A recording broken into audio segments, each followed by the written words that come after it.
হজরত জাকারিয়া আলাইহিসসালামের সময়ের কথা। সেই সময়ে হান্না নামে একজন খুবই নেক মহিলা ছিল। তিনি জীবনের অনেকটা সময় কাটিয়ে ফেলেছিলেন, কিন্তু তার কোনো সন্তান হয়নি। তারপর একদিন তিনি আল্লাহ রব্বুল আলামিনের সামনে হাত তুলে দোয়া করলেন, হে আল্লাহ, আমার বয়স তো এখন অনেক হয়ে গেছে, কিন্তু আমার কোনো সন্তান হয়নি। আমি তোমার দরবারে মানত করছি, যদি তুমি আমাকে একটি সন্তান দান করো, তবে আমি সেই সন্তানকে তোমার ঘর বাইতুল মুকাদ্দাসের খেদমতের জন্য ওয়াকফ করে দেব। কিছুদিন পর আল্লাহ তাআলা হান্নাকে একটি সন্তান দান করলেন। হান্না খুব খুশি হলেন, কিন্তু এই খুশি বেশিক্ষণ টিকল না। কারণ যখন তিনি সন্তানটিকে দেখলেন, তখন জানা গেল এটি একটি মেয়ে। মেয়ে দেখে হান্নার মন দুঃখে ভরে গেল। তিনি কাঁদতে কাঁদতে আল্লাহর কাছে বললেন, হে আল্লাহ, আমি তোমার কাছে মানত করেছিলাম যে তুমি যদি আমাকে সন্তান দাও, আমি তাকে তোমার ঘরের খেদমতের জন্য ওয়াকফ করে দেব। কিন্তু এটি তো একটি মেয়ে। তখন হান্না তাকে নিয়ে হযরত জাকারিয়া আলাইহিসসালামের কাছে গেলেন। তিনি বললেন, হে আল্লাহর নবী, আমি মান্নত করেছিলাম যে যদি আল্লাহ আমাকে সন্তান দেন, তবে আমি তাকে আল্লাহর ঘরের খেদমতের জন্য ওয়াকফ করব। দুর্ভাগ্যবশত আমার ঘরে একটি মেয়ে হয়েছে, কিন্তু আমি তাকে ভালোবাসা দিয়ে লালন পালন করেছি। আজ আমি আমার মান্নত পূরণ করতে এসেছি। দয়া করে এই মেয়েকে কবুল করুন এবং তাকে বাইতুল মুকাদ্দাসের খেদমতে শামিল করুন। হযরত জাকারিয়া আলাইহিসসালাম সমস্ত খাদিমদের ডাকলেন এবং বললেন, তোমাদের মধ্যে কে এই মেয়ের পরিচর্যার দায়িত্ব নেবে? যখন সবাই মরিয়মের মুখ দেখল, তখন তাদের মনে হলো তার মধ্যে নূরের একটি ঝলক রয়েছে। প্রত্যেকে মরিয়মের পরিচর্যার দায়িত্ব নিতে উৎসুক হয়ে উঠল। জাকারিয়া আলাইহিসসালামের মনেও মরিয়মের পরিচর্যার ইচ্ছা জাগল, কারণ মরিয়মের খালা তার স্ত্রী ছিলেন। তিনি সবাইকে বললেন, আমার স্ত্রী এই মেয়ের খালা, তাই সবচেয়ে ভালো হবে যদি আমি তার পরিচর্যা করি। কিন্তু বাকি খাদিমরা এই কথা মানতে অস্বীকার করল। তারা বলল, হে জাকারিয়া, আমাদের সবার মনে এই মেয়ের পরিচর্যার ইচ্ছা রয়েছে। এই কারণে যে তার খালা তোমার ঘরে আছে, তুমি এর অধিকার পেতে পারো না। হযরত জাকারিয়া আলাইহিসসালাম দেখলেন যে সবাই মরিয়মের পরিচর্যা করতে চায়। এই অবস্থায় একটি জটিলতা সৃষ্টি হলো। তখন হযরত জাকারিয়া বললেন, দেখো, আমরা সবাই চাই এই মেয়ের পরিচর্যা করতে, তাহলে কেন আমরা এই সিদ্ধান্ত আল্লাহ রব্বুল আলামিনের উপর ছেড়ে দিই না? তিনি আমাদের মধ্যে সঠিক সিদ্ধান্ত দেবেন যে মরিয়মের পরিচর্যা কে করবে। তারপর তিনি একটি উপায় বললেন, এসো আমরা সবাই আমাদের নিজ নিজ কলম, যা দিয়ে আমরা তাওরাত লিখি, একটি পানি ভর্তি পাত্রে ফেলি। যার কলম ডুবে যাবে সে মরিয়মের পরিচর্যা করবে না, আর যার কলম পানির ওপর ভাসবে সেই এই দায়িত্বের জন্য নির্বাচিত হবে। বাইতুল মুকাদ্দাসের সমস্ত খাদিম এই কথাই রাজি হলো। একটি পানি ভর্তি পাত্র আনা হলো। সবাই একে একে তাদের কলম তাতে ফেলল। একে একে সবার কলম পানিতে ডুবে গেল। শেষে হযরত জাকারিয়া আলাইহিসসালাম তার কলম ফেললেন। আর কি দেখা গেল? তার কলম তো খুব শান্তি ও মুজিজার সাথে পানির ওপর ভাসছিল। এটা দেখে সবাই একমত হয়ে সিদ্ধান্ত নিল, হযরত জাকারিয়াই মরিয়মের পরিচর্যা করবেন। এরপর হযরত জাকারিয়া আলাইহিসসালাম বাইতুল মুকাদ্দাসের পাশে মরিয়মের জন্য একটি আলাদা কক্ষ তৈরি করালেন। মরিয়ম সবসময় সেই কক্ষে থাকত এবং হযরত জাকারিয়া তার পুরো খেয়াল রাখতেন। যখন তিনি কোথাও বাইরে যেতেন, তখন কক্ষটি তালা দিয়ে দিতেন। কাউকে ভিতরে যাওয়ার অনুমতি ছিল না। একবার এমন হলো যে হযরত জাকারিয়া মরিয়মকে কক্ষে বন্ধ করে বাইরে কোনো জরুরি কাজে ব্যস্ত হয়ে গেলেন। আল্লাহ রব্বুল আলামিন তার মন থেকে মরিয়মের খেয়ালই সরিয়ে দিলেন, কারণ আল্লাহ একটি বড় মুজিজা দেখাতে চেয়েছিলেন। 4 দিন পর হঠাৎ হযরত জাকারিয়ার মনে পড়ল, হে আল্লাহ, আমি কি করে ফেললাম? আমি মরিয়মকে কক্ষে বন্ধ করে চলে এসেছি। জানি না এই 4 দিন সে কি খাচ্ছে আর একা কিভাবে থাকছে। তিনি তৎক্ষণাৎ বাইতুল মুকাদ্দাসের দিকে দৌড়ালেন। যখন কক্ষের তালা খুলে ভিতরে গেলেন, তখন কি দেখলেন? মরিয়ম আল্লাহর ইবাদতে মগ্ন ছিল এবং কক্ষে চারদিকে ফল ও নানা রকম খাবার রাখা ছিল। প্রতিটি খাবার থেকে সুগন্ধ আসছিল। হযরত জাকারিয়া আলাইহিসসালামের চোখ ভরে গেল। তিনি আল্লাহর শুকরিয়া আদায় করলেন। যখন মরিয়ম নামাজ শেষ করলেন, তখন তিনি সালাম দিলেন। হযরত জাকারিয়া লজ্জায় ও বিষণ্ণ সুরে বললেন, মরিয়ম, এই 4 দিনে তুমি কেমন ছিলে? আমি খুব বড় বিপদে পড়ে গিয়েছিলাম এবং তোমাকে ভুলে গিয়েছিলাম। মাফ করে দাও বেটি। মরিয়ম বিস্ময়ের সাথে বললেন, আপনি কি বলছেন? আমি কিছু বুঝতে পারছি না। আপনি তো আমাকে আজ সকালেই এই কক্ষে রেখে গিয়েছিলেন এবং এখন দুপুরের আগেই জিজ্ঞাসা করছেন যে আমি এই কয়েকদিনে কেমন ছিলাম। হযরত জাকারিয়া এটা শুনে অবাক হয়ে গেলেন। তিনি জিজ্ঞাসা করে উঠল, মরিয়ম, এই ফল আর এই মরিয়ম হেসে উত্তর দিলেন, যে আল্লাহ আপনার মন থেকে আমার খেয়াল সরিয়ে দিয়েছিলেন, সেই মহান আল্লাহই এই সব খাবার আমার কাছে পাঠিয়েছেন। হযরত জাকারিয়া আলাইহিস সালাম বললেন, হে মরিয়ম, তোমার উপর আল্লাহর অনেক বড় নেয়ামত রয়েছে। তুমি সব সময় আল্লাহর ইবাদত ও বন্দেগীতে লেগে থাকো। একদিন আল্লাহ তোমাকে এমন সম্মানের মর্যাদা দেবেন যা পুরো দুনিয়ার জন্য মিসাল হয়ে যাবে। এভাবেই মরিয়ম রাদিয়াল্লাহু আনহা বড় হতে থাকলো। একদিন এমন এলো যখন তিনি প্রাপ্তবয়স্ক হলেন। প্রথমবার হায়েজের পর তিনি গোসল করলেন। যখন তিনি তার কক্ষের দিকে ফিরছিলেন, তখন হঠাৎ একজন লম্বা ও উজ্জ্বল চেহারার ব্যক্তি তার সামনে এলো। মরিয়ম ভয় পেয়ে গেলেন। তিনি তৎক্ষণাৎ নিজের মুখ ঢেকে ফেললেন এবং সেই ব্যক্তি থেকে দূরে সরে যেতে লাগলেন। কিন্তু যখন সেই ব্যক্তি তার দিকে এগিয়ে এলো, তখন মরিয়ম ভীত স্বরে বললেন, হে আল্লাহর বান্দা, আল্লাহকে ভয় করো। আমি তোমাকে চিনি না এবং এটাও বুঝতে পারছি না যে তুমি আমার দিকে কেন এগিয়ে আসছো। আসলে মরিয়ম জানতেন না যে সেই ব্যক্তি কোনো সাধারণ মানুষ নন, বরং হযরত জিবরিল আলাইহিস সালাম ছিলেন। তিনি বললেন, হে মরিয়ম, আমি তোমার জন্য আল্লাহর পক্ষ থেকে সুসংবাদ নিয়ে এসেছি। মরিয়ম বিস্ময়ের সাথে জিজ্ঞাসা করলেন, আপনি কে এবং কী ধরনের সুসংবাদ? জিবরিল আলাইহিস সালাম উত্তর দিলেন, আমি আল্লাহর ফেরেশতা এবং আমি তোমাকে আল্লাহর পক্ষ থেকে একটি পুত্র দেওয়ার জন্য এসেছি। মরিয়ম ভয় পেয়ে গেলেন। তিনি বললেন, আমার সন্তান কিভাবে হবে? আমি তো বিবাহিত নই এবং কোনো পুরুষ আমাকে স্পর্শও করেনি। জিবরিল আলাইহিস সালাম বললেন, হে আল্লাহর বান্দি, তোমার রব ফরিয়েছেন যে এটি তার জন্য খুবই সহজ।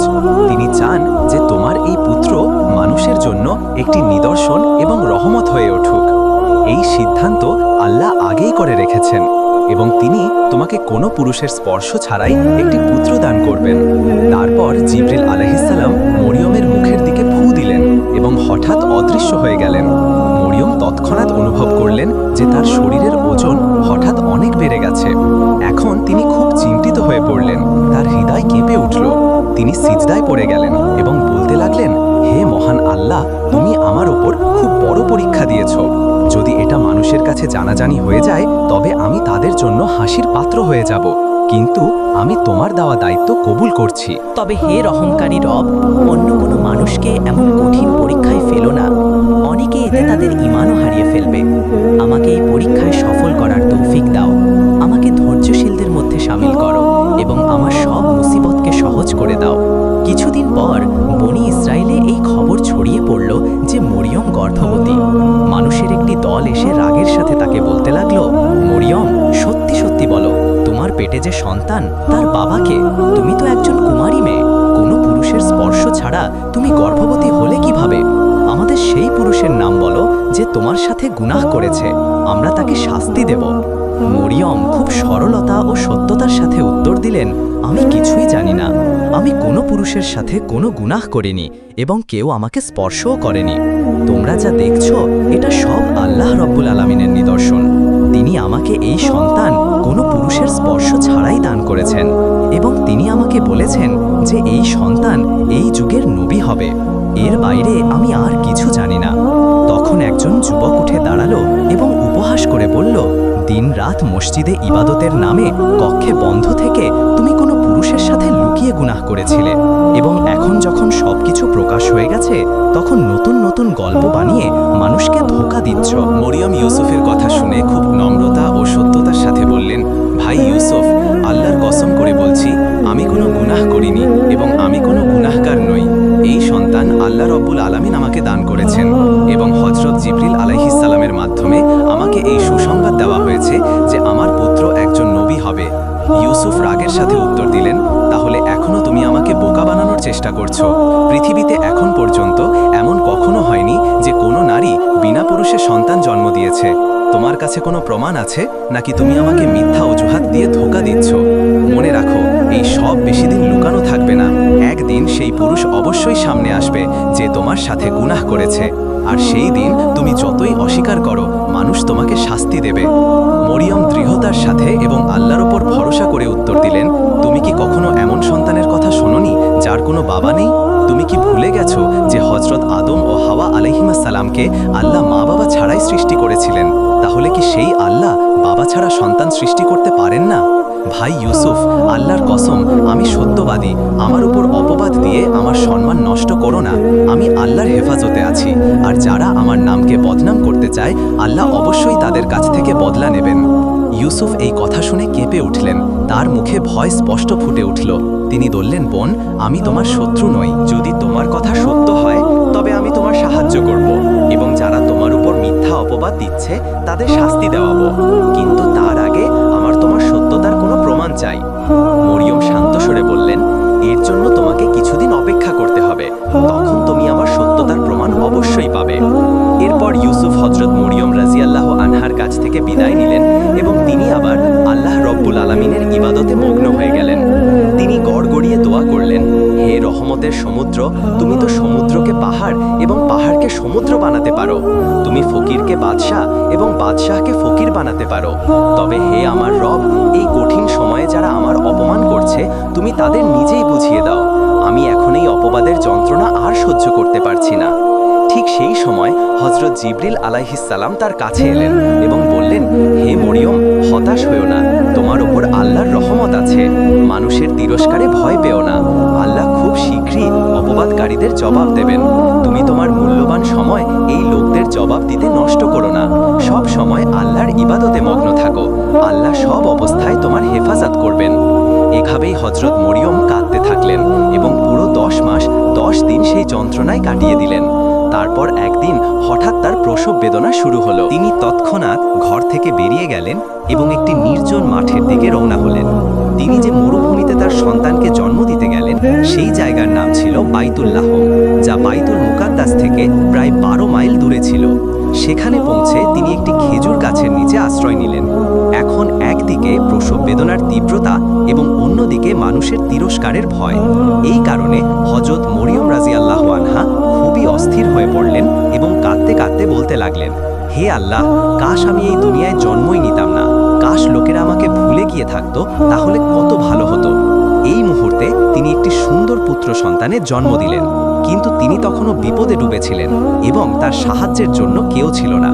ঠিক তখন আল্লাহর ফেরেশতা হযরত জিবরাইল আলাইহিস সালাম সেখানে এলেন। তিনি মরিয়মের কাছে একটি জান্নাতি ঝর্ণা প্রবাহিত করলেন এবং বললেন, হে মরিয়ম, এই ঝর্ণার পানি পান করো এবং এই খেজুর গাছের ডাল থেকে খেজুর খাও। যেই মরিয়ম খেজুর খাওয়ার ইচ্ছা করলেন, খেজুর গাছটি ঝুঁকে গেল। তিনি হালকাভাবে গাছটি নাড়া দিলেন এবং তাজা খেজুর নিচে পড়তে লাগলো। হযরত মরিয়ম খেজুর খেলেন এবং ঝর্ণার ঠান্ডা পানি পান করলেন। হযরত জিবরাইল বললেন, হে মরিয়ম, তোমার সন্তানকে নিয়ে চিন্তা করো না। যদি লোকেরা তোমার কাছে এই সন্তান সম্পর্কে জিজ্ঞাসা করে তবে তাদের ইশারায় জানিয়ে দাও যে তুমি রোজা রেখেছো, কারণ বনি ইসরায়েলের নিয়মে রোজার অবস্থায় কথা বলা নিষিদ্ধ ছিল। এবং তারপর আল্লাহর কুদরতে সেই নবজাতক শিশু হযরত ঈসা আলাইহিস সালাম নিজেই সবার প্রশ্নের জবাব দেবেন। হযরত মরিয়ম রাদিয়াল্লাহু আনহা তার পুত্রকে কোলে তুলে নিলেন। তিনি ভালোবাসার সাথে তার সন্তানের মুখের দিকে তাকালেন। তখন ছোট ঈসা আলাইহিস সালাম কথা বলা শুরু করলেন, হে আমার প্রিয় মা, আজ আপনি পূর্ণ হয়েছেন, কিন্তু দুঃখের বিষয় আজ আপনাকে মোবারকবাদ দেওয়ার জন্য কোনো মানুষ এখানে উপস্থিত নেই। তাই সবার আগে আমি আপনাকে সালাম জানাচ্ছি এবং আপনাকে মোবারকবাদ দিচ্ছি। আমার সালাম ও ভালোবাসা হৃদয় দিয়ে কবুল করুন। হযরত মরিয়ম তার নবজাতক পুত্রের মুখ থেকে এই কথা শুনে অবাক হয়ে গেলেন। তিনি কখনো ভাবেননি যে তার সন্তান এমন কথা বলবে। এরপর তিনি বারবার আল্লাহ রব্বুল আলামিনের শুকরিয়া আদায় করলেন এবং তারপর তার সন্তানকে কোলে নিয়ে বাইতুল মুকাদ্দাসের দিকে রওনা হলেন। এক নতুন আশা নিয়ে বেশ কয়েকদিনের যাত্রার পর বাইতুল মুকাদ্দাসে পৌঁছলেন। বনি ইসরায়েলের লোকেরা যখন এই খবর শুনল যে মরিয়ম একটি সন্তান নিয়ে এসেছেন, তখন হাসি ঠাট্টা ও তিরস্কার করার জন্য সেখানে জড়ো হলো এবং বলতে লাগলো, হে মরিয়ম, বলো, একজন কুমারী নারী হয়ে তুমি এই সন্তান কিভাবে জন্ম দিয়েছ? এর বাবাকে? হযরত মরিয়ম শুধু ইশারায় জানালেন, আমি রোজায় আছি, তাই কথা বলতে পারি না। যদি তোমরা কিছু জানতে চাও তবে এই সন্তানের কাছে জিজ্ঞাসা করো। লোকেরা হাসতে লাগলো এবং বলল, হায় মরিয়ম, তুমি তোমার লজ্জাজনক কাজ লুকানোর জন্য রোজা রেখেছো, এখন আমাদের একটি নবজাতক শিশুর সাথে কথা বলতে বলছো। এই শিশু কি কথা বলতে পারে? এটা তোমার জবাব কিভাবে দেবে? এসব তোমার অজুহাত, কিন্তু মনে রাখো, তুমি সত্যকে বেশি দিন লুকাতে পারবে না। আজ না হলেও কাল সবার সামনে রহস্য প্রকাশ হয়ে যাবে। কিছু লোক এগিয়ে এলো এবং বলল, চলো নিজেরা দেখি এই শিশু কি বলে। তারপর তারা ছোট হযরত ঈসা আলাইহিস সালামের কাছে এলো এবং প্রশ্ন করতে লাগলো, হে মরিয়মের পুত্র, তোমার বাবাকে তুমি তোমার মায়ের পেটে কিভাবে এলে? তখন সেই অলৌকিক ঘটনা ঘটল। ঈসা আলাইহিস সালাম তার ছোট জিহ্বা দিয়ে জবাব দেওয়া শুরু করলেন, আমি আল্লাহর বান্দা।